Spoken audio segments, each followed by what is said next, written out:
December 19th, 1944. 11 o'clock in the morning. Verdun. The room was a converted French barracks, never designed for command conferences. The walls sweated cold. Boots tracked in slush that never melted. Cigarette smoke hung low, trapped beneath the ceiling beams. No one sat. They stood around the map table because sitting felt inappropriate for what had already happened. 3 days earlier, the German army had come out of the Ardennes like a resurrection. Entire American regiments had ceased to exist in the forest. Radio traffic collapsed into fragments. Fuel dumps burned. Snow filled the roads faster than engineers could clear them. Bastogne was encircled. The 101st Airborne was running out of ammunition, food, and time. Dwight Eisenhower stood at the head of the table. Supreme Allied Commander. Responsible for everything now going wrong. He did not raise his voice. He did not dramatize the situation. He asked a single question because only one mattered. Who can attack north and relieve Bastogne? And how long will it take? The men around him understood the mathematics immediately. Armies do not pivot in winter. Supply lines do not turn corners on frozen roads. Units already engaged do not disengage on command. Every calculation pointed to the same answer. Not soon enough. Silence followed. I stayed on the maps. No one volunteered a number they could not defend. Then George Patton spoke. He did not qualify his answer. He did not consult notes.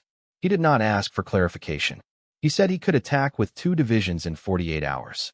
The room reacted before anyone spoke. Some officers assumed it was performance. Others assumed it was ego. A few assumed it was reckless optimism. No one believed it was operationally sound. To do what Patton had just promised would require turning an entire army 90 degrees in snow without preparation, while still maintaining pressure on the enemy already in front of them.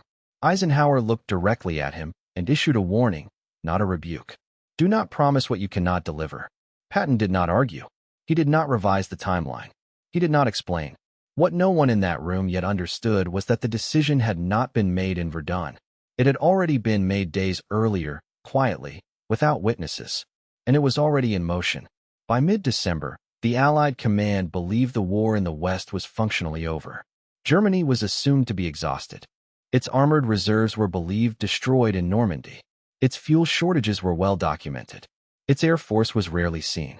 Intelligence summaries described German units as understrength, demoralized, and incapable of large-scale offensive action.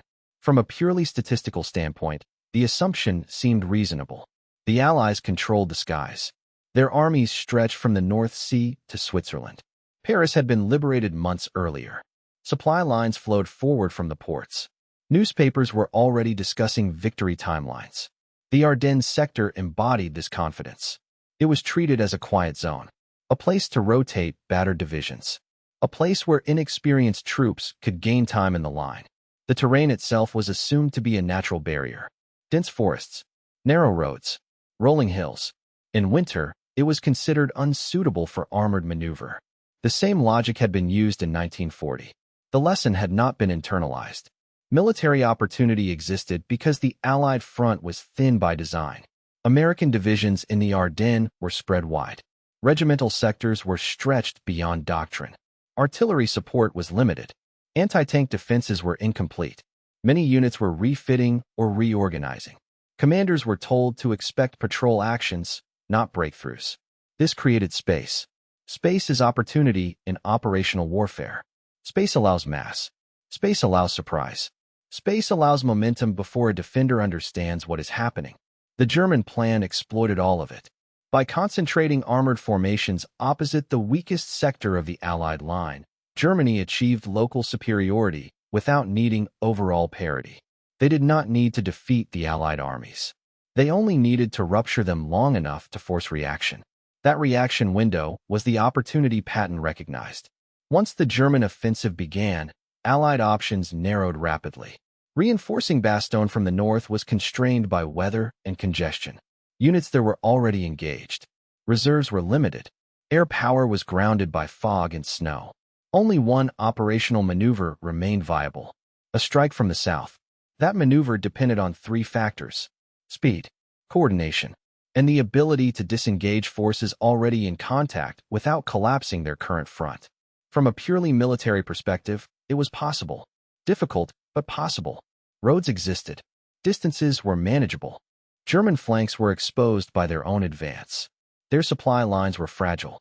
Their timetable was aggressive and inflexible. What made the opportunity real was timing. The German offensive had momentum, but not depth. Their armored spearheads were outrunning logistics. Their infantry lagged behind. Their fuel stocks were precarious. Every hour they advanced increased their vulnerability to a coordinated counterstroke. The opportunity window was measured in days, not weeks. A commander willing to accept risk, act before consensus formed, and move without waiting for perfect conditions could exploit it. Most Allied commanders evaluated the situation defensively. They focused on stabilizing the line, on holding ground, on preventing further loss. Patton evaluated it offensively. He did not see the Ardennes as a disaster to be contained. He saw it as an exposed enemy maneuver that could be cut. That assessment was rooted in operational logic, not optimism. If an army is advancing, it has flanks. If it has flanks, they can be attacked. If those flanks are held by exhausted units in winter conditions, they can break. The opportunity existed because the enemy had committed first. What remained uncertain was whether anyone would act on it fast enough. Most could not. One already had. The warning did not come from instinct or temperament. It came from analysis. Inside Third Army headquarters, Patton's intelligence section did not share the prevailing confidence of higher command. Its assessments were narrower, more literal, and less optimistic by design. They measured enemy capability, not enemy intention. And in early December, those measurements stopped making sense. Oskar Koch noticed first because it was his job to notice absence. German divisions were no longer where they were supposed to be. Radio traffic thinned in ways that did not match retreat patterns. Reconnaissance reports described gaps followed by density. Rail movements suggested concentration, not withdrawal. Units assumed to be refitting were not reporting the normal administrative signatures of rest. 15 German divisions vanished from the operational picture. Not destroyed. Not redeployed east. Simply missing. Higher headquarters explained it away. Germany was consolidating. Germany was reorganizing. Germany no longer possessed the fuel to maneuver at scale. The explanation fit the narrative, so it was accepted. Koch rejected it. He reconstructed the enemy order of battle from fragments. Not from what German units claimed to be doing, but from what they were physically capable of doing. The Ardennes sector, dismissed as quiet, sat opposite that absence. The roads were poor. The weather was deteriorating. The terrain discouraged surveillance. It was exactly where an army would assemble if it wanted to remain unseen. Koch presented his findings without embellishment. He told Patton the Germans were preparing an offensive. He did not predict objectives.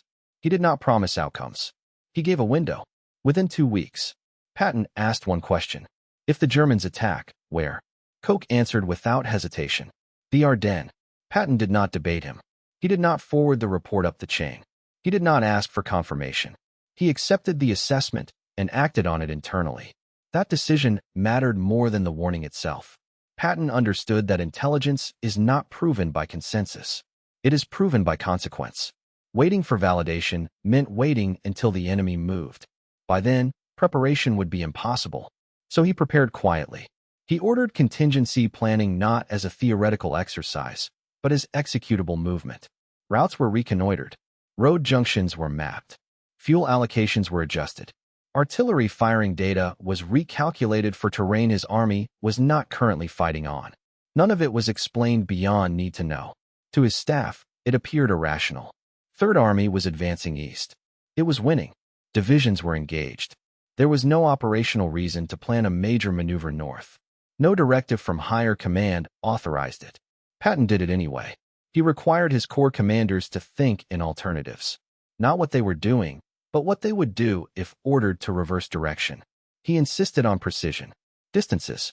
Timetables. Traffic flow. Command relationships. Nothing was left abstract.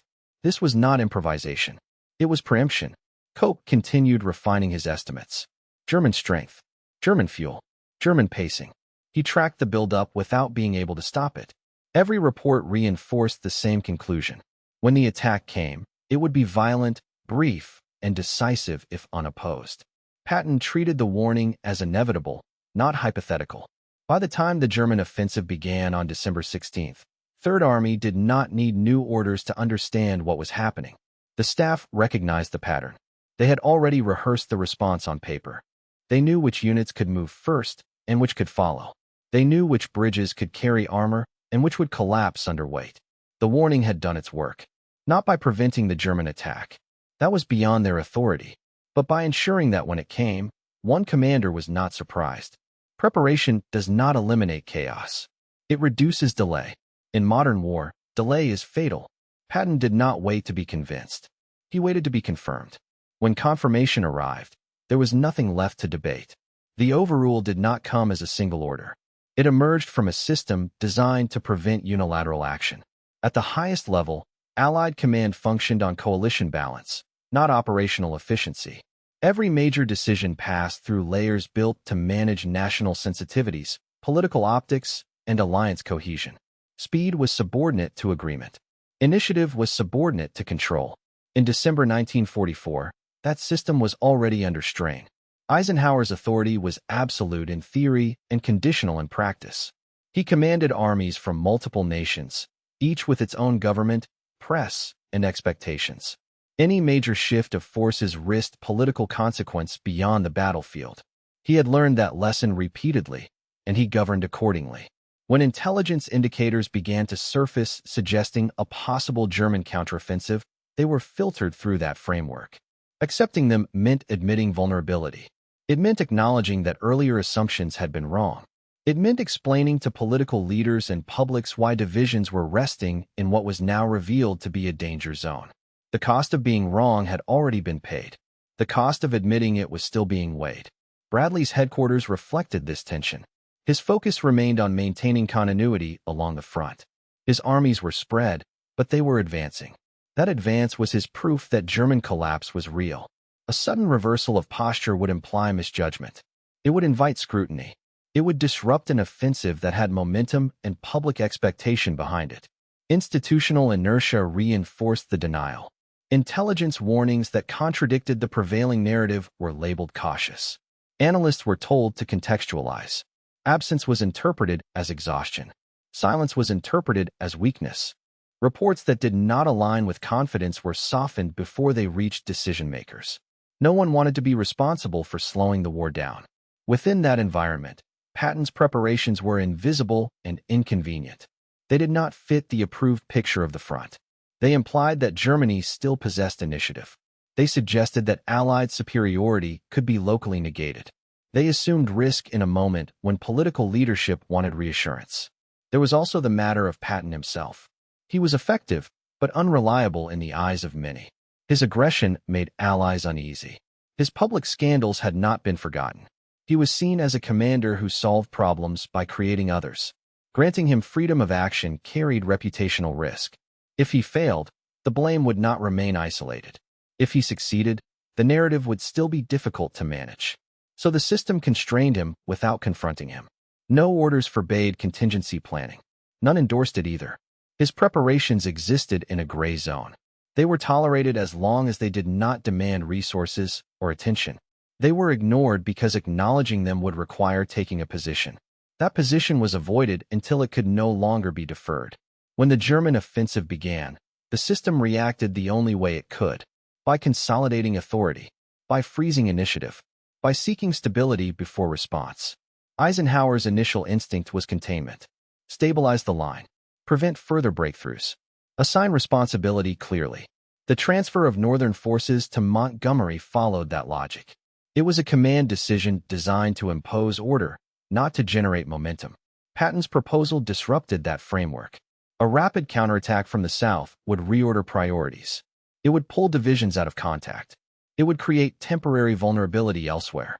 It would demand trust in a commander operating at the edge of control. The system resisted. Warnings were issued. Timelines were questioned. Commitments were hedged. Eisenhower's caution was not cowardice. It was institutional survival.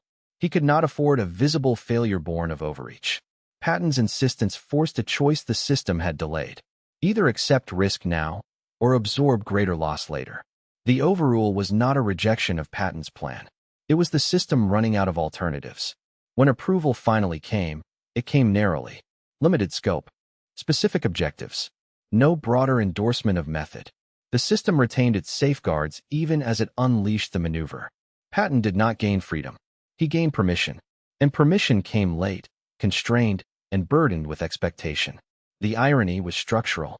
The same political caution that had delayed response now depended on speed to redeem it. The system had overruled foresight. It now relied on it to survive. The consequence unfolded immediately and without ceremony. When Patton left the Verdun meeting, there was no pause for coordination, no staff conference, no delay to confirm authority. He contacted Third Army headquarters and issued the execution signal that had been agreed upon in advance. Play ball. That was all that was required.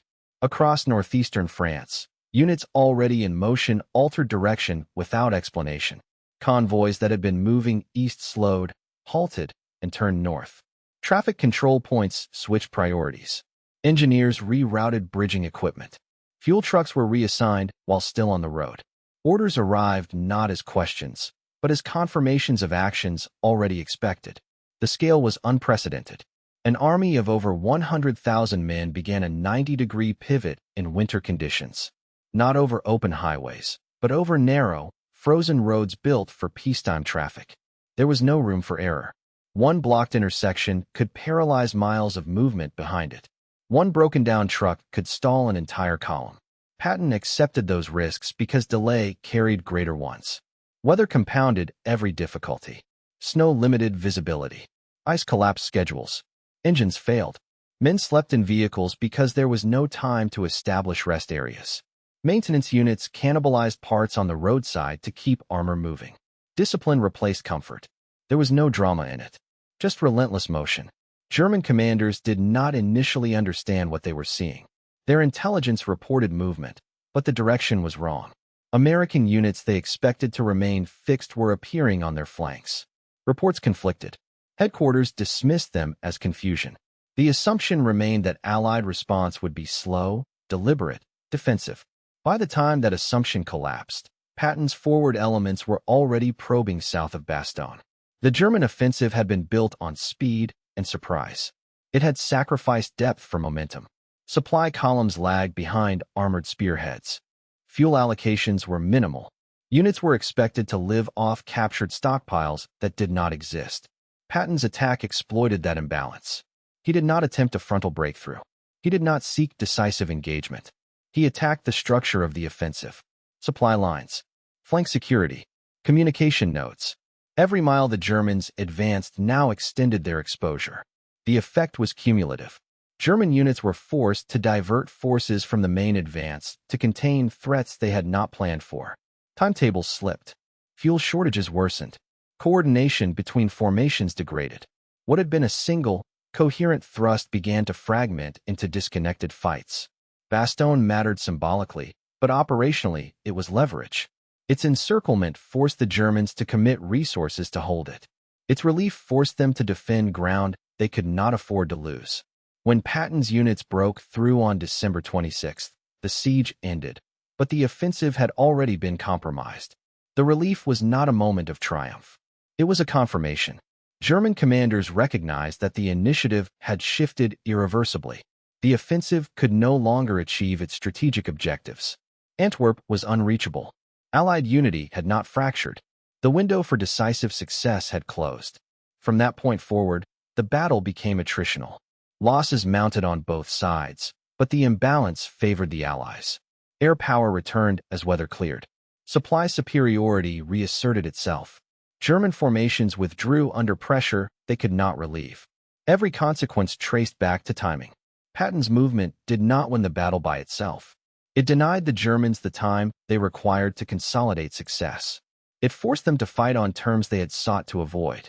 It accelerated the point at which their offensive became unsustainable. For the Allied command, the consequences were sobering. The Ardennes had exposed systemic failures. Intelligence filtering, overconfidence, institutional inertia, units placed in vulnerable positions because assumptions had replaced analysis. The cost was paid in casualties that could not be recovered. Patton's actions did not erase those failures. They limited their duration. The relief of Bastogne became the narrative centerpiece, but it obscured the broader truth. The real consequence was the restoration of initiative. The German offensive did not collapse because it was defeated everywhere. It collapsed because it was disrupted before it could mature. That disruption was not accidental.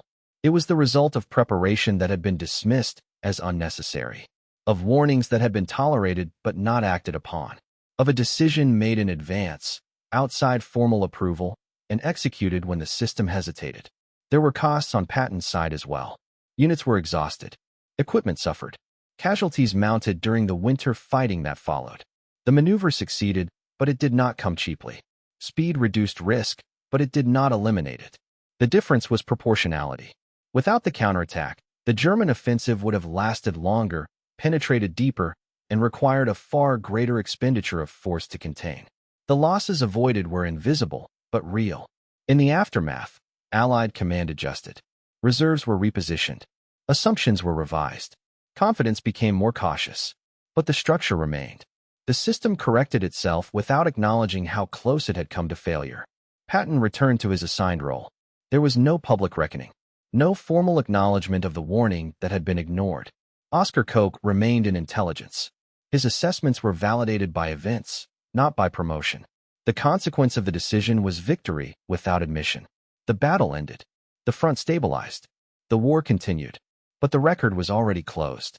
The German army had gambled on Allied complacency. One commander had refused to share it. And when the gamble failed, the cost was paid by those who had assumed the war was already won. The post-war record stripped the event of its mythology. Memoirs, staff diaries, and declassified reports converged on the same conclusion. The relief of Bastogne was not an improvisation under pressure. It was the execution of a plan prepared in advance and held in reserve while higher command remained unconvinced that it would ever be needed. Patton was explicit about this after the war. In his journals, he recorded the dates on which contingency planning began. They preceded the German attack. He noted conversations with his intelligence staff that contradicted official assessments. He did not frame them as acts of defiance. He framed them as routine prudence in an environment he believed was intellectually complacent. Oscar Koch's reports survived intact in the archival record. They show no exaggeration, no dramatic language, no predictions beyond capability and timing. He did not claim to know Hitler's intent. He demonstrated that German forces were assembling in a way inconsistent with retreat or collapse. That was enough. After the war, those reports were reviewed internally and quietly reclassified as accurate but underweight. There was no disciplinary reckoning. The Allied command did not formally examine why the warnings failed to translate into action. The battle was won. The war continued. Institutional survival favored closure over inquiry. To investigate the failure too deeply would have required naming errors that extended beyond a single department or individual. Instead, the narrative settled. The Ardennes became a story of resilience under surprise, of endurance in winter, of battlefield heroism. The structural causes of surprise were acknowledged in general terms and then set aside. Overconfidence was mentioned. Intelligence gaps were cited. But responsibility remained diffuse. Patton's role was reframed. Publicly, he became the aggressive savior who reacted faster than anyone else. The preparation was downplayed. The warning was rarely mentioned. The idea that the disaster might have been partially mitigated earlier conflicted with the need to preserve confidence in the system that had nearly failed. Privately, the record was clearer. Staff officers acknowledged that Third Army's response time could not have been achieved without prior planning. Logistics officers confirmed that fuel allocations had been quietly adjusted before December 16th. Traffic control plans existed in written form dated before the German attack. These facts were not contested. They were simply not emphasized. Eisenhower's own post-war reflections avoided confrontation on the issue.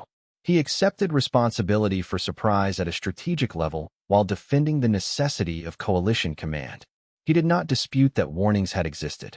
He argued that acting on them prematurely would have carried political and operational risks he could not justify at the time. That justification was accepted. Bradley remained more defensive. He acknowledged intelligence failure, but emphasized the difficulty of discerning genuine threat amid constant reporting noise.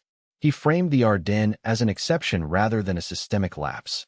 Neither man denied that Patton had been ready. Neither credited that readiness as decisive.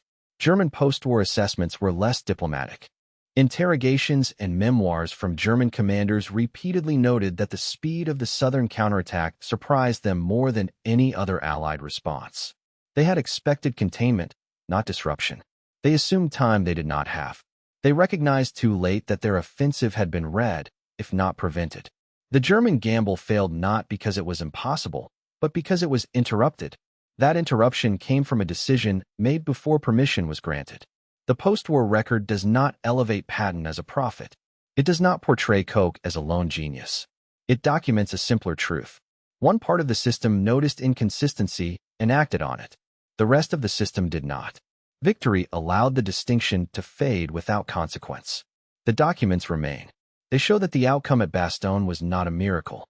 It was a correction, executed late, by someone who had assumed the system might need one. The verdict is contained in the sequence of decisions, not in the outcome alone. The German offensive in the Ardennes did not succeed because Allied soldiers failed. It succeeded initially because Allied command accepted its own assumptions as fact. The warning signs existed. They were recorded. They were explained.